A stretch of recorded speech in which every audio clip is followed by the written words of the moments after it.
Hey folks, what's up? How's it going? So, just made a coffee from Prototype, Geisha Pack. You might have seen it in our last vlog.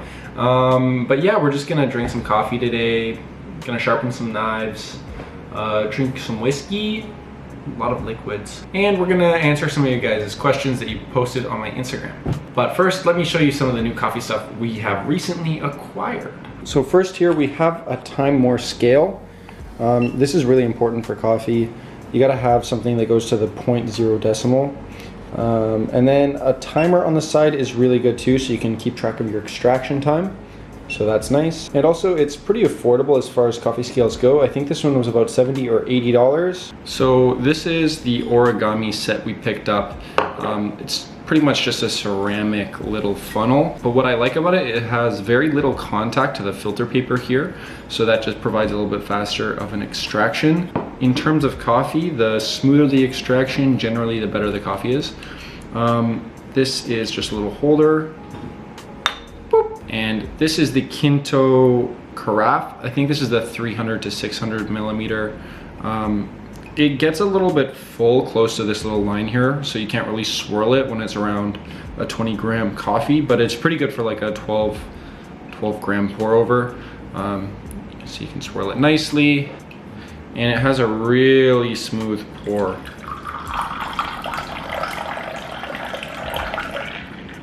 But yeah, and then this was the little cup that we got in addition to that. And also it's finally time to retire this kettle. You can see there is no lid because for the second time, yes, the second time I dropped the lid off a balcony, and this time I don't know where it is. So we're gonna get a new one. We're gonna upgrade to the Fellow kettle, the EKG Fellow kettle, I don't know. But next, let's get onto some knife sharpening because that's a little bit overdue. So here I'm gonna use a 2000 grit ceramic stone.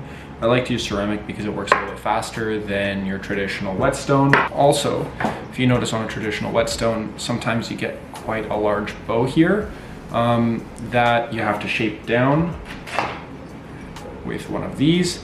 And it really just takes a long time, and it's not very fun to constantly maintain something like this. So normally I just use this little ceramic one from Sharpening, and yeah, it works a little bit faster than another stone, and it has a bit different of a feel, but it's something to get used to as you are sharpening. So we're just gonna make sure the whetstone is wet, nice and saturated. So I'm just gonna set my angle to something like that, and I'm gonna start on the bottom of the knife. The most important part about sharpening the knife is having a consistent angle. If your angle is changing constantly, you're gonna start to mess up your knife. And then feeling for any burr on the bottom of the knife. When some people sharpen their knives, they look for the burr, but if you constantly are looking for a heavy burr, you're gonna realize that your knife is sharpening down very quickly.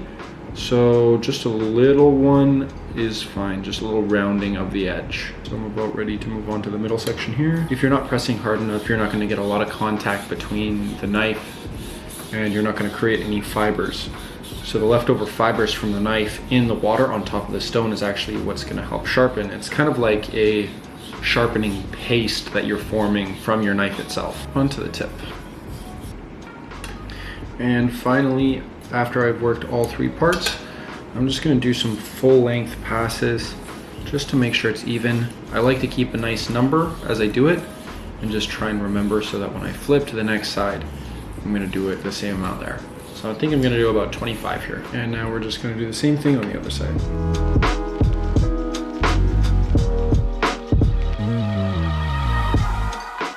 So next, I'm just gonna take this whole length, keep the angle the same, and push it all the way down. I'm gonna do this for about 25 times. And I'm gonna switch sides and do it on the other side of the blade. And then I just work my way down until I'm at 2 swipes or 1 swipe per side, just to even things out. You wanna finish at the very end pushing it away so all the fibers come down to the bottom of the knife and help make that edge just a touch sharper. And then I'm just gonna finish this off with a bit of a waxed strobe. So I'm just gonna put a little bit of the wax on, and I just take the knife and work the blade away. If I go like this, I'm gonna cut into the leather, so just want to avoid that.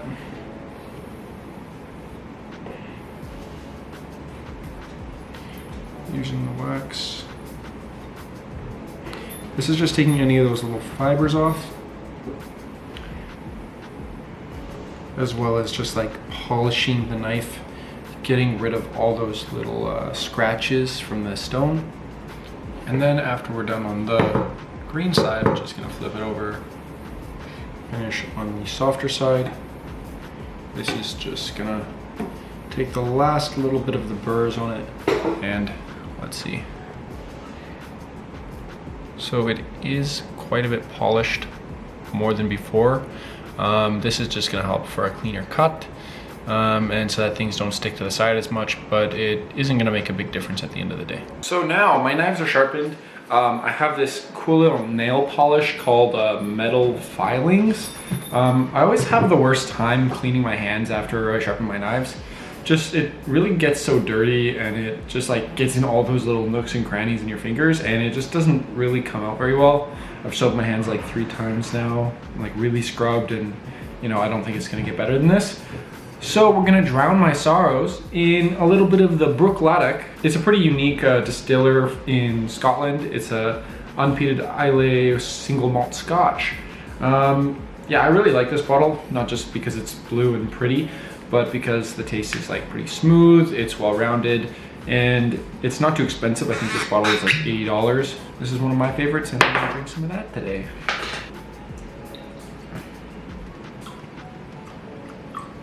Oh my God, yeah, okay. Well, we're finishing the bottle because there's no point in saving just an ounce. So cheers. So let's get into some of the questions you guys asked me on Instagram. What would you name your cat if you had one, LOL?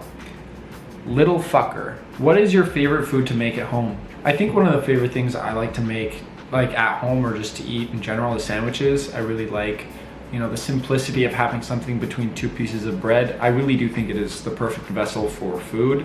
It is, you know, something handheld, munchable, and so many different variations. Like almost every culture has some form of a sandwich, and I think that that's something really unique. How do you come up with original flavor combinations as a chef/cook? It's really difficult. I think that you have to understand flavor to an extent before you start exploring. Understanding what other people have done before and putting your own spin on something is pretty much where it starts. I hate being in the kitchen. Any advice? I think one thing is just to be patient with yourself and practice. I think that once you start to realize what types of food you like to eat, then you realize how to cook them, and then maybe cook them better, and then you'll start to enjoy that specific food more. My channel always talk about cooking, so why not make something else? Yeah, I do. Anything that really covers flavor, I think I'd like to encompass, whether that's wine, which I'm still learning about, or coffee, which I've recently dived into, or just food in general, because for me, flavor is really important, and it really communicates well across different cultures. What's my favorite way to brew coffee? Right now, I'm really into pour-overs. I also quite like AeroPress. AeroPress, I find, gives a bit of a thicker mouthfeel, but still brings out a little bit more of the fruitier notes that you can get from a coffee. I generally make the AeroPress a little bit later in the day because it's a little bit less to clean up. As well, I can make it a little bit more concentrated and then dilute it so that it still gives me a nice flavor, but I can make 2 cups in a short period of time. What are you most looking forward to this coming year? So Joe and I are going to be taking a trip down to Los Angeles this coming spring, and I'm pretty excited because coming out of Vancouver, experiencing a bigger food and coffee network, it's going to be really interesting to, you know, go to different cafes and go to different restaurants. Are you a rice queen? Yes.